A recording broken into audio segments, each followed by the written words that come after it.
Do you know this woman? Where did you get the necklace?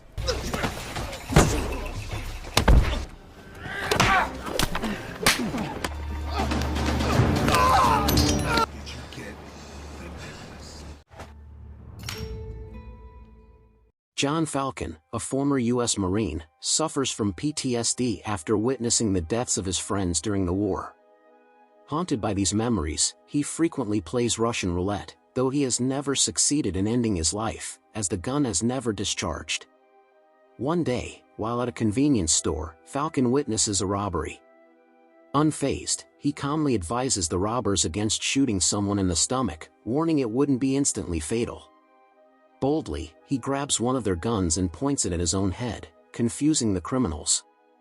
Seizing the moment, he knocks one robber unconscious with the gun's handle, then disables the second one. The next morning, Falcon is resting at home when his sister Cindy arrives. She tells him she's in town for a friend's wedding and will soon return to Brazil, where she works for a non-profit organization focused on humanitarian causes. After she returns to Brazil, Falcon receives devastating news: Cindy has been found on a beach, severely injured. He immediately flies to Brazil to see her. Meanwhile, in a Brazilian neighborhood called the Favela, Detective Diego Santo and his partner Carlo Baroro are conducting a raid to arrest residents suspected of illegal arms dealing.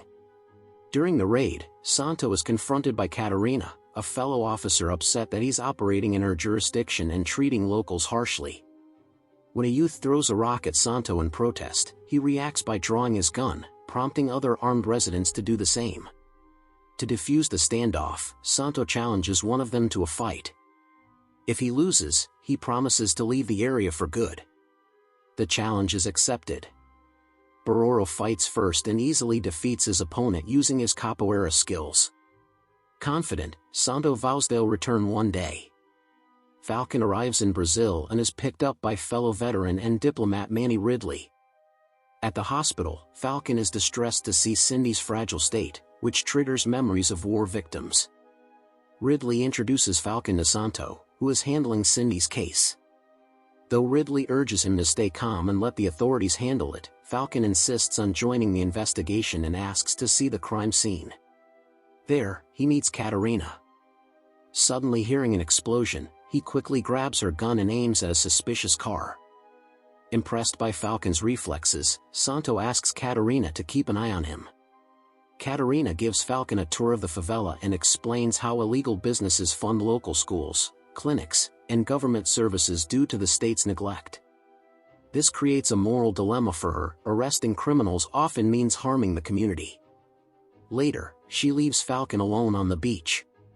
While observing his surroundings, he spots a group of youths and follows them. He's shocked to see Cindy's necklace around the neck of a boy named Kaka. When Falcon asks about the necklace, Kaka, who doesn't speak English, responds by challenging him to a fight. Falcon fends off multiple attackers, including a knife-wielding Kaka, and disarms him. Just then, Catarina appears and stops Falcon by pointing her gun at him. She translates Kaka's explanation: Cindy had given the necklace to Kaka's younger sister, who disappeared before Cindy was found injured, implying both incidents may be connected.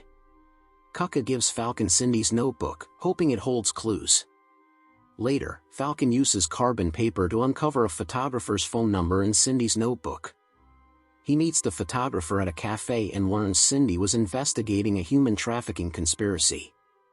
The photographer refuses to share evidence, so Falcon secretly steals his flash drive. Moments later, the photographer's car explodes, killing him. A vehicle then pulls up and its occupants open fire on Falcon, who grabs a fallen guard's weapon and fires back, forcing them to flee. Back at Ridley's office, Falcon checks the flash drive, which contains photos of Cindy with a man at a nightclub. Ridley recognizes the club's name, linking it to a Yakuza group that has operated in Brazil for decades, known for child kidnappings. Believing Cindy's investigation uncovered their crimes, Falcon heads to the nightclub, confronts the man from the photo, and extracts the address of Cindy's attacker. Meanwhile, Santo leads a violent police raid in the favela, indiscriminately killing escaping youths. One officer discovers Japanese men in suits with children and detains them, but Santo kills the officer and lets the men go, revealing his corruption and alliance with the Yakuza. Falcon and Ridley arrive at the address. Falcon asks Ridley to wait outside and enters the Yakuza hideout alone. Despite being outnumbered, he fights bravely. A Yakuza woman contacts her boss, Hiramoto, who then kills one of his own men with a katana after hearing about Falcon's intrusion. Falcon is soon cornered by Santo and Baroro, who demand he stop attacking. Falcon presents a briefcase of documents proving the Yakuza's involvement in human trafficking. As he leaves, Falcon realizes Santo mentioned a name, Mr. Lima, that Falcon never disclosed. Sensing a betrayal, Falcon hides in Santo's car and tails him to a dock. There, Santo meets the Yakuza, who are preparing to smuggle kidnapped children. Falcon alerts Ridley and the police but, growing impatient, sneaks in alone and neutralizes several Yakuza. He confronts Baroro, defeats him, then fights Santo, easily outmatching him. Hiramoto joins in with his katana, but Falcon arms himself with iron rods and defeats him too. Eventually, Ridley and the police arrive to rescue the children. In the end, treating Cindy's injuries requires a large sum. Fortunately, Ridley offers financial help, on the condition that Falcon joins the State Department as an agent under the code name Falcon, his former military alias. With no better option, Falcon agrees.